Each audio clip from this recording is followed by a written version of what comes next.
Kad čia, žinai, kažką sakytų? Ne, man tai niekas nieko, mane nebuvo niekas užėjęs.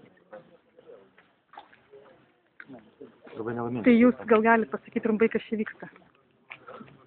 Privati bendrovė, pasitelkusi valstybės pareigūną antstolį, bandydami pasitelkti taip pat pareigūnus policininkus, bandė neteisėtai užeiti, perimti Ukmergės savivaldybės valdomos patalpos. Tai yra katilinė ir tokiu būdu manome, kad bandė sutrukdyti savivaldybei ir su jos kontroliuojamom įmonėm atlikti viešą paslaugą, misiją, organizuoti šilumos tiekimą.